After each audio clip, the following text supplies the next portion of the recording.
Ana María es especialista en medio ambiente, seguridad y salud ocupacional, es abogado de la Pontificia Universidad Católica Valparaíso, magíster en economía energética de la Universidad Técnica Federico Santa María y docente del Departamento de Ingeniería Mecánica de la USACH.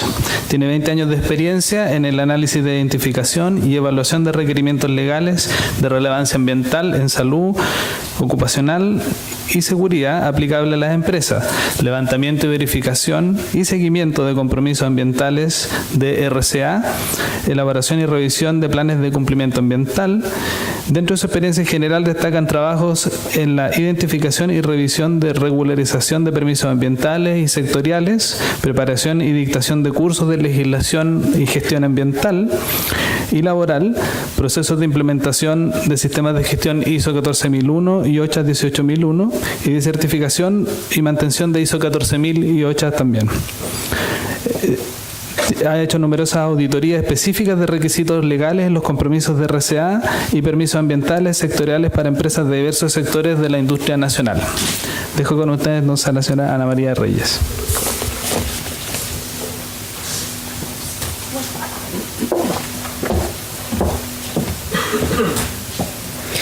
Muy buenos días. Vamos a intentar hacer en este breve espacio de tiempo una mirada o un recuento a cómo se ha movido el ámbito normativo aplicable a la industria química, pero en general aplicable a la industria, ¿ya? Como vamos a ver, en realidad hay muchas normativas que hoy en día están en proceso de evaluación, en proceso de revisión, en distintos ámbitos. Hemos acabado de ver justamente cómo o qué es lo que está ocurriendo específicamente en relación con el ámbito de sustancias peligrosas. Y que a mi favor, lo bueno es que nada de eso es lo que viene ahora. Vamos a meternos ahora en otra materia que por supuesto nos genera también una serie de nuevas exigencias y lo importante es que las podamos conocer para que vamos adecuando el cumplimiento y también veamos qué es lo que se nos viene en poco tiempo más. Entonces, para iniciar este camino, la idea es que podamos ver algunos antecedentes en relación con el marco normativo. Vamos a profundizar específicamente dentro de lo que podamos en las principales regulaciones. Sería infinito estar acá toda una mañana probablemente analizando todas las normativas que han aparecido incluso en el último año. Y vamos a ver qué se viene un poco, qué es lo que está en estudio y cuáles son las principales normas que están en elaboración. En este sentido, podemos decir, para comenzar, que, bueno, como sabemos, nuestro país tiene un amplio espectro normativo que muchas veces nos dificulta poder conocerlo a cabalidad, ¿ya? Y obviamente eso también dificulta el cumplimiento. ¿Okay? Estas normativas, si las concentramos en relación con lo que tiene que ver con medio ambiente, seguridad y salud ocupacional, nos vamos a dar cuenta que además está regulado por diferentes cuerpos normativos y que tienen una característica muy fundamental. En nuestro país, la estructura normativa que rige en Chile tiene una estructura que es de carácter piramidal. Y efectivamente, esta estructura de carácter piramidal lo que hace es explicar cómo juegan, cómo se coordinan entre sí las distintas normativas que tenemos que aplicar. Conocemos perfectamente que a la cabeza de nuestro marco normativo está la Constitución y es la que establece el piso para distintos ámbitos en los cuales queramos mirar la regulación. Luego tenemos el rango legal, por llamarlo de alguna forma, donde juegan y se cruzan entre sí leyes de distinto jerarquía, distinto rango entre sí, como las leyes orgánicas constitucionales, las de quórum calificado, los decretos leyes y los decretos con fuerza de ley, junto con los tratados internacionales. Después tenemos el ámbito reglamentario, que está principalmente conformado por decretos supremos, simples o decretos solos, y luego bajo ella tenemos circulares y algunas ordenanzas. ¿Qué implica y por qué es relevante hacer el ejercicio de mirar un minuto a esta estructura piramidal? Fundamentalmente porque cuando nosotros nos encontramos con un universo normativo tan inmenso, lo que tenemos que considerar es cómo aplica una norma respecto de otra, cómo aplica según el ámbito en el cual nos encontramos. Y es por eso que, considerando que tenemos una estructura jerárquica que tiene esta forma de pirámide, significa efectivamente que cuando tenemos una ley o un marco legal disponible, cualquier reglamento que se quiera dictar no puede ir más allá de lo que la misma ley ya ha establecido o ha definido como cancha. ¿Ya? Y lo mismo pasa hacia abajo. También nos encontramos que dentro de esta estructura normativa tenemos una infinidad de instituciones que están siendo partícipes y por ende nos vamos a encontrar, como ha sucedido especialmente en los últimos años desde la incorporación de la Superintendencia de Medio Ambiente, con algunas dificultades o superposiciones en materia de fiscalización, por ejemplo, ¿ya? Y también la vigencia, porque también hay normativas que si bien entran en vigencia, algunas derogan parcialmente otras anteriores, otras a veces no nos dicen nada y nos encontramos hoy en día con regulaciones que, por ejemplo, le dan facultades a la Dirección del Trabajo en materia de condiciones ambientales y sanitarias en el lugar de trabajo que aún no han sido derogadas, como el decreto 655 que desde el año creo que es del año 80 y algo, y que todavía no hay ninguna norma que formalmente lo haya derogado. Por tanto, convive con nuestro decreto 594. Eso ocurre. Si hacemos esta mirada en relación con el marco principal que regula nuestra industria, podemos decir, por ejemplo, que en el rango legal tenemos leyes como la ley de 16.744 o, si miramos desde el área ambiental, la 19.300. También estas normativas están acompañadas por algunas normativas de tipo decreto con fuerza de ley o decretos leyes que también tienen el mismo rango normativo, ¿ya? Y que tienen que complementarse entre sí. Y luego, si vemos, por ejemplo, los permisos o autorizaciones que se nos exigen en materia de sustancias peligrosas o en materia de residuos, eso viene a ser complementado por normativas del ámbito reglamentario, como son, por ejemplo, en este caso, el decreto 43 en materia de almacenamiento y que a su vez hace referencia a un grupo importante de normativa técnica con la cual se está vinculando. Cada vez que analizamos un tema, sea en materia de temas laborales, en materia de seguridad, salud ocupacional, ambiental o algunos temas mucho más específicos, siempre nos vamos a encontrar con una estructura que es muy particular. Si quisiéramos analizar, por ejemplo, la obligación que establece el legislador respecto de las obligaciones que tiene que cumplir el empleador respecto de garantizar la vida y la seguridad de los trabajadores, nos vamos a encontrar que esa normativa existe desde la Constitución, pasando por la Ley de Accidente del Trabajo, el Código del Trabajo y finalmente se complementa reglamentariamente con el 594. Y eso pasa en todas las normativas que queramos analizar. Por eso me pareció interesante mirar brevemente esta estructura. Ahora, a partir de esto que acabamos de ver y de los procesos que cada uno de nosotros ha ido viviendo en los últimos años, las últimas décadas, la pregunta es, entonces, ¿es importante conocer el marco normativo? Sí, es importante y por distintas razones. Vamos a tener que primero tenemos una interesante obligación que se establece por parte de nuestra normativa que dice que nadie puede desconocer la ley desde que está publicada en el Diario Oficial. Por tanto, yo imagino que todos ustedes junto con su café leen el Diario Oficial todas las mañanas, para que así efectivamente podamos estar informados y podamos cumplir con esta obligación que tenemos, que es conocer con la legislación que está vigente. Bueno, eso lamentablemente no es así. Además, el diario no es muy entretenido que digamos, pero bueno, está disponible la información y podemos conocerla.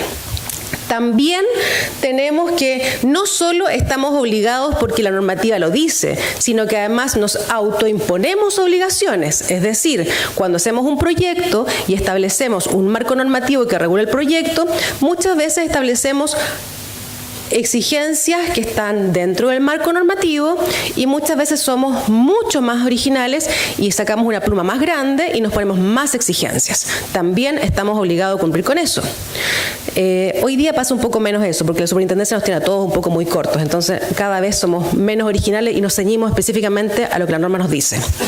Pero además también tenemos un universo que está conformado por sistemas de producción limpia, acuerdos voluntarios, sistemas de gestión, que también han ido aumentando porque también están en materia de energía, de seguridad, bueno, la nueva ISO 45001 que va a reemplazar también a la OSA, que es un sistema que lo que viene a hacer justamente es homologar toda la estructura del marco normativo ISO y que también tiene exigencias asociadas a la identificación y a la evaluación de cumplimiento legal. Es decir, estamos obligatoriamente llanos a cumplir y estamos voluntariamente llanos a cumplir con nuestra normativa vigente.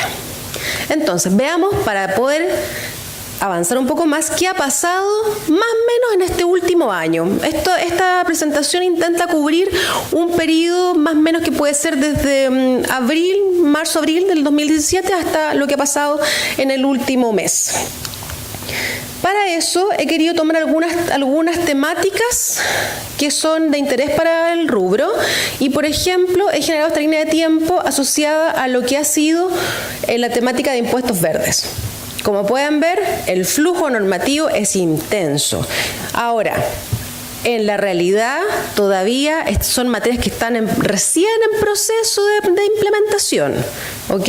Pero para que opere, ya tenemos todo este cuerpo normativo que tenemos establecido acá desde el año 2014, cuando se establece la reforma tributaria y se viene a cumplir con una de las obligaciones también impuestas por la OCDE, que decía que Chile no tenía ninguna aplicación de instrumentos de regulación económica duros, como impuestos ambientales.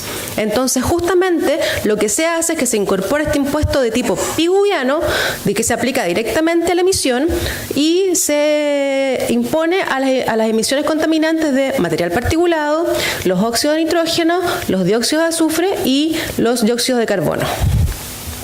Eso está establecido desde el 2014 y se ha empezado a implementar desde esa época, primero con estas resoluciones que aparecen acá, donde de alguna forma se hizo efectivo, porque acá nos dice, aplica a los establecimientos cuyas fuentes fijas conformadas por calderas o turbinas suman una potencia técnica mayor de 50 megavatios. Entonces, para facilitar, hay un listado que fue establecido por esta resolución 1333.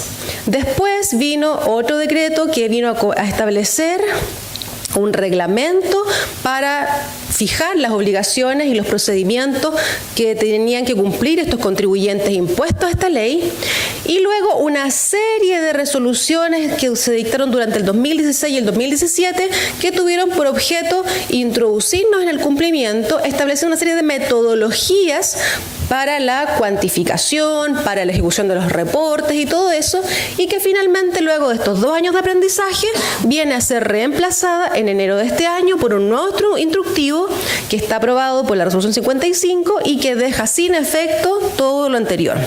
Así de simpático y gracioso en nuestro marco normativo. Establece normativas que finalmente, producto del aprendizaje que vamos teniendo, se va cambiando y nos genera algunos dolores de cabeza con eso. Pero bueno, estamos un poco para aclarar este objetivo.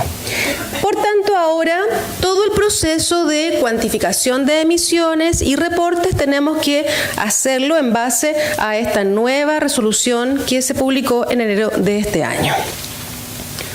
Otra temática que también es relevante para el sector está asociado a la ley para la gestión de residuos y que estableció la responsabilidad extendida del productor y que también, como vamos a ver, tiene un intenso flujo normativo, pero que, un poco a diferencia del caso de los impuestos verdes, en realidad aún no tenemos ejecución ni implementación, pese a este inmenso marco normativo. ¿Qué me refiero? O sea, hagamos un recuento. Año 2016 se dicta la ley, pero como si recordamos la pirámide, la ley no funciona sola, necesitamos un cuerpo normativo que la haga ejecutable. Y es aquí donde entran los reglamentos. Pero en este caso, lo que se hizo fue que se dictó un reglamento que regulaba el procedimiento de dictación de los nuevos reglamentos.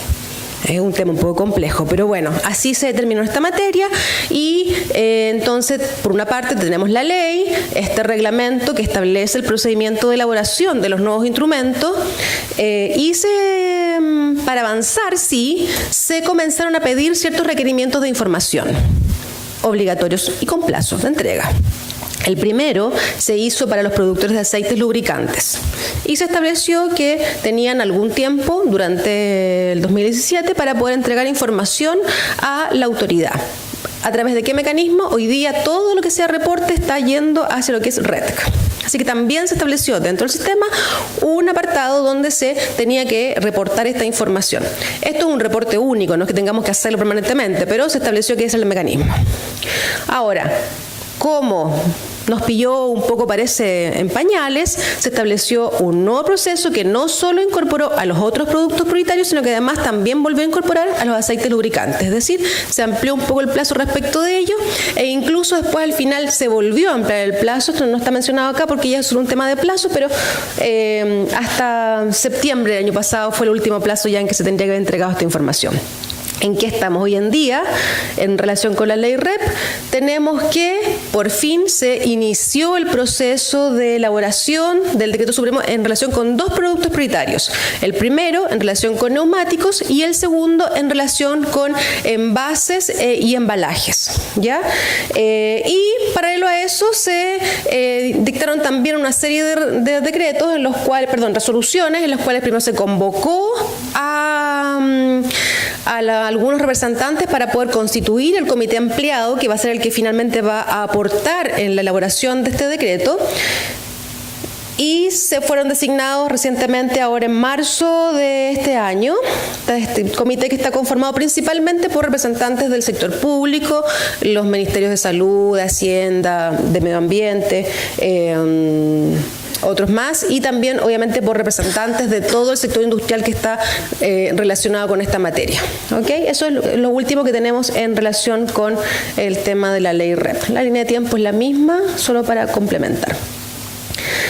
Eso como temas íconos. Ahora, claramente nuestro universo normativo en general en el sector industrial cubre una infinidad de temáticas, desde las exigencias que tenemos que cumplir como edificaciones, instalaciones, permiso, casino, instalaciones sanitarias. En realidad el marco normativo cada vez va creciendo mucho más. Ahora, específicamente en algunas obligaciones que tenemos que cumplir asociadas a temáticas, por ejemplo, de emisión de contaminantes, para regular esa materia, paralelamente también se ha ido avanzando en lo que son instrumentos de gestión asociados a esta temática. Y para muestra podemos referenciar justamente que durante el 2017 se publicaron en el Diario Oficial dos planes un plan de prevención y un plan de descontaminación, el plan de prevención de Huasco y el plan de descontaminación para la comuna de Valdivia. Y, como ya sabíamos, luego de un largo proceso de análisis, estudio y revisión, y también de algunas idas y salidas desde la Contraloría, finalmente el 24 de noviembre del 2017 se publica nuestro nuevo plan de descontaminación de la región metropolitana, que como ya sabemos ya comenzó en operatoria hace más o menos un mes atrás. Eso en relación con instrumentos de gestión. Ahora, otra temática que también es interesante es saber que siempre nos vamos a encontrar con dos miradas. Tenemos normativas que van, normativas nuevas que van regulando nuevas temáticas que antiguamente no estaban reguladas, y es así como entra la temática de impuestos verdes o la temática, por ejemplo, del REP. Y también tenemos normativas históricas que se van permanentemente actualizando con la intención de mejorar, de complementar y de incorporar nuevas variables. Este es el caso, y quise poner algunos ejemplos que son quizás los que más visualmente vemos en realidad en nuestra actividad industrial. Puede que no todos le apliquen, por supuesto, pero me pareció que eran los más comprensivos, y dentro de eso tenemos, por ejemplo, el Reglamento Sanitario de los Alimentos, que regula claramente desde la autorización que deben tener los lugares de distribución, expendio de alimentos, hasta la temperatura que tienen que tener obviamente algunos productos, algunos frutas, verduras o alimentos en general. Y en este caso, por ejemplo, me llamó la atención, solo para destacar, que en una de las últimas modificaciones que se hizo durante el 2017, si bien se hace mucho énfasis en la manipulación, en el personal que trabaja en la manipulación, se eliminó una exigencia asociada al cepillado de las manos que se establecía antiguamente. Eso para... No vamos a decir que somos más o menos preocupados de eso, pero es un punto que es interesante destacar. Otra temática que también siempre la dejamos un poco de lado en aquellas empresas que tienen ascensores. Efectivamente, hoy día se modificó esta normativa, se modificó la ordenanza, se modificó la UC, entre tantas otras modificaciones. Una de ellas es la que establece nuevas obligaciones que tenemos que cumplir con respecto a ascensores que tengamos en nuestras industrias.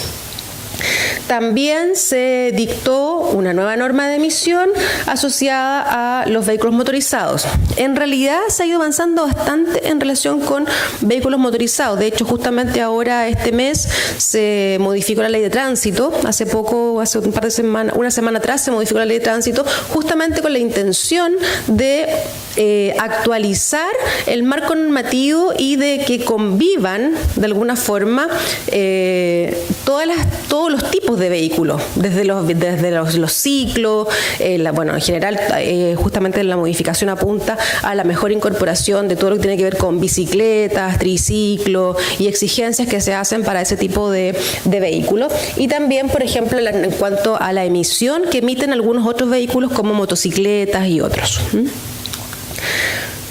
Otra normativa que es bastante relevante, que también está asociada a lo que veíamos en la presentación anterior en relación con sustancias peligrosas, fue la modificación que se incorporó en febrero de este año, justamente asociada a la adecuación de la exigencia que tenía el 594 respecto de sustancias peligrosas y que establece que, bueno, primero se pone un poco al día y actualiza las referencias que antiguamente estaban hechas a la antigua norma chilena 382 y al decreto 78, actualizando las referencias correspondientes. Pero además hace algo que es muy interesante y que es decir, a todos aquellos almacenamientos que si bien están excluidos de las exigencias del decreto 43, ustedes al menos deben cumplir con ciertas exigencias básicas. ¿Cuáles? En realidad las más importantes de nuestro nuevo marco normativo, que tienen que ver con que las construcciones de estas instalaciones de almacenamiento deben estar adecuadas a las exigencias de la UC, particularmente en lo que tiene que ver con carga de fuego. Las exigencias, por ejemplo, de contar con las HDS, también derechamente señalando y refiriendo a la 2245, la exigencia de planes de emergencia, listas actualizadas de sustancias peligrosas y la exigencia de los elementos y equipos para combatir la emergencia. También capacitación, que ya hemos visto que es uno de los puntos fuertes en esta normativa, y el etiquetado, que le aplica a todos los almacenamientos, a todos los excluidos, salvo a plaguicidas, donde se sigue rigiendo por la normativa en particular.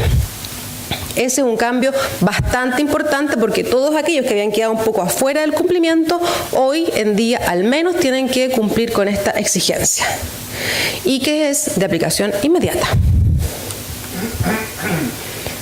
Bueno, esta normativa 594, antes de partir con esta nueva, también vale la pena señalar que también estableció algunas incorporaciones interesantes en relación con la incorporación de algunos nuevos límites permisibles, como por ejemplo para la línea de pescado, que no estaba contemplado dentro del listado del artículo 66, también se estableció y se incorporó un nuevo parámetro, que por tanto implica que tiene que incorporarse a la medición correspondiente. Una temática nueva que todavía no podemos ver mucho su aplicación porque, como ustedes comprenderán, es una ley cuyo reglamento se encuentra en proceso de elaboración, ya fue aprobado por el Comité de Ministros, pero está obviamente en el proceso correspondiente de elaboración de decreto o de toma de razón. Ahí me podrás quizás corroborar en lo que corresponda, pero específicamente esta ley lo que hace es, pensando en la criticidad que tiene el recurso hídrico, justamente y particularmente en la zona norte, que lo plantea la ley cuando hace su análisis, establece todos sus considerandos, se busca regular sistemas que permitan la reutilización de las aguas grises, tanto en áreas urbanas como rurales. Acá fundamentalmente también se distingue entre lo que van a ser estas aguas grises de las aguas negras, que definitivamente, ya sea que son aguas contaminadas con decretas o con, por ejemplo, con detergentes o contaminadas con algún elemento que efectivamente no la haga utilizable. En este caso, estas aguas grises se pueden reutilizar. Hay algunas materias, obviamente, en las cuales no se va a poder utilizar, como por ejemplo para temas que tienen que ver con que el agua finalmente va a ser para consumo humano o para algunas materias que obviamente requieren de una mayor calidad de esa misma agua. Pero sí se pueden pensar en temas sanitarios, se pueden utilizar en temas, por ejemplo, de algunos riegos y otros que permite una mayor, como lo dice su nombre, reutilización y aprovechamiento del recurso hídrico, que claramente cada vez más escaso, ¿ya?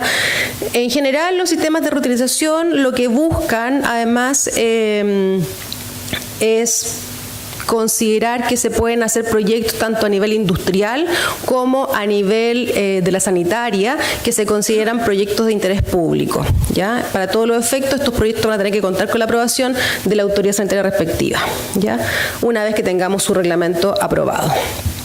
Otro reglamento que salió en febrero del 2018 es el reglamento de las condiciones sanitarias que se van a exigir a los camiones aljibes, donde se le exige justamente algunas exigencias en cuanto a la autorización que deben tener y a las condiciones que deben cumplir estos vehículos para el transporte de agua.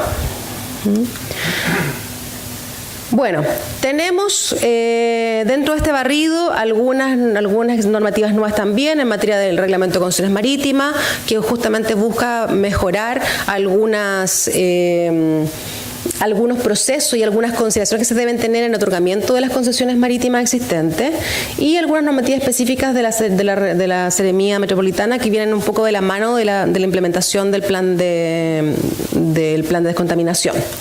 Avanzando un poquito más rápido en los últimos minutos que tenemos, más que nada plantearles, como ustedes bien saben, que la Superintendencia de Medio Ambiente es uno de los organismos que más creatividad normativa ha tenido en el último tiempo, y dentro de esa destacar, por ejemplo, el procedimiento para la aplicación del decreto 46, que tiene que ver obviamente con descarga a cuerpo subterráneo, una resolución que establece los criterios para la calificación de las estaciones de monitoreo que tengan representación poblacional, y un grupo importante de normativas que todos los años van apareciendo asociadas a cómo se realizan los procesos de fiscalización por parte de la Superintendencia y cuáles van a ser sus prioridades este año, ¿ya? También la Superintendencia se ha encargado de, en el último tiempo, quizás destacar principalmente lo que pasó ahora en los últimos 2 meses, donde se aprobó el sistema de seguimiento para los programas de cumplimiento. Esto es interesante porque todas las empresas que tengan programas de cumplimiento asociados a la SMA tienen que ceñirse a esta nueva metodología que estableció la Superintendencia para, sobre todo, la presentación de los reportes en los programas de sanción. ¿Ya? Y por último, en relación con la Superintendencia, quizás destacar el procedimiento de medición y control de calidad ambiental para las aguas de norma secundaria, en este caso del río Maipo, y la nueva instrucción que deja sin efecto las anteriores de las conocidas EDFA. No podemos dejar de lado, más que nada mirar, pero no podemos dejar de lado también el impulso normativo que ha tenido en los últimos años nuestro Servicio de Evaluación Ambiental, que por supuesto no se ha quedado al margen de la Superintendencia y que nos ha aportado a este marco normativo con un interesante grupo de guías e instructivos que tienen por objeto apoyar el desarrollo de los proyectos de evaluación de impacto ambiental, como por ejemplo guías para la descripción de centrales solares, algunas guías para cómo se determina, cómo se predice, se evalúan los temas relevantes como el tema del olor, el valor turístico, que son temáticas interesantes. Sí, importante destacar la última, que es de enero de este año, donde el CEA vino de alguna forma a zanjar a través de este instructivo temáticas como, por ejemplo, los cambios de pertinencia u otros que también de repente nos generan muchas dudas en esta materia. No quisimos dejar de lado, pero también hay un intento normativo interesante en materia de seguridad y salud ocupacional, como por ejemplo la modificación en relación con temas de trabajo pesado, la modificación que se hizo el año pasado con respecto al tema de calderas, que principalmente lo que hace es dar más plazo para los operadores de caldera respecto de los certificados que tienen, la modificación relevante que tuvimos el año pasado respecto a la reducción respecto del peso máximo de carga humana, que también ya ahora hace un mes atrás salió la adecuación del reglamento, por tanto está totalmente aplicable esta materia. Y prácticamente, bueno, todavía no entra en vigencia, pero ya sabemos que tenemos un nuevo reglamento en materia de requisitos de seguridad y rotulación de extintores portátiles, que establece una serie de cosas nuevas que son muy interesantes, sobre todo en relación con las definiciones, la incorporación de la clase de fuego K, que es de aceite y grasas vegetales, algunas exigencias nuevas en materia de etiquetado y principalmente las exigencias en temas de mantención. Por tanto, acá, dado que nos queda un poco menos de un año, es importante anticiparse al cumplimiento y al conocimiento de las exigencias que establece esta norma, porque sí que va a generar un montón de nuevas obligaciones que tenemos que cumplir y adecuarnos para ese cumplimiento. El Programa Nacional de Seguridad y Salud en el Trabajo y el Compendio de Normas de Seguro de Accidentes, que en general, más que establecer un nuevo grupo de exigencias, lo que hace finalmente es compilar alrededor de unas 30 a 40 circulares que habían ido saliendo por parte de la Suceso en materia de accidente del trabajo, donde quizás lo más relevante que podamos destacar es el cambio de criterio respecto de lo que se considera un accidente grave, que ya no solo es el accidente que ocurre inmediatamente en el lugar de trabajo o en el traslado, sino que también aquel que sucede producto del accidente días después. Ese es un cambio que es importante en todo el proceso de la identificación de esta materia. Y algunos protocolos que también nos van a significar revisar nuestros riesgos, revisar la identificación, donde vale la pena, por ejemplo, en esta materia destacar, bueno, la adecuación de manipulación de carga, el protocolo para la evaluación de los puestos que tienen exposición a radiaciones ionizantes, que como sabemos son muchos, que se van dando en laboratorio, algunos equipos que tienen también algunas componentes nucleares, y la actualización de Prexor. Actualización de Prexor y actualización del protocolo de vigilancia de riesgo psicosocial. Son las dos exigencias en materia de salud ocupacional quizás más relevantes que valga la pena destacar, porque nos establecen nuevas obligaciones. Tenemos que adecuar nuestras evaluaciones para poder cumplir con el programa Prexor y también tenemos que actualizar el protocolo en las exigencias en relación con el psicosocial que nos establecen revisión de encuestas y probablemente rehacer, porque hay cambio también en la graduación de los riesgos. Eso, dicho muy rápidamente, intenta mostrar el nivel de exigencia que tenemos día a día para poder conocer con claridad y certeza, de alguna forma, o una meridiana certeza, el marco normativo al cual estamos sujetos. De alguna forma, una empresa está aproximadamente obligada a cumplir más o menos unos 200 requisitos legales en general, en todo su proceso, desde el inicio hasta el final de su cadena productiva. Por tanto, es importante que podamos conocerlo. Solo demuestra, y ya bien se dijo claramente, tenemos que se viene la modificación del tema de RESPEL, de SUSPEL, de RESPEL, los decretos que van a establecer las metas para el tema de neumáticos y envase y embalaje en relación con los prioritarios, el reglamento del aguas grises, por tanto, la implementación y la operación de ese punto, y la modificación del reglamento del CEA, que ya está aprobada por el Comité de Ministros. Eso es todo por hoy. Muchas gracias.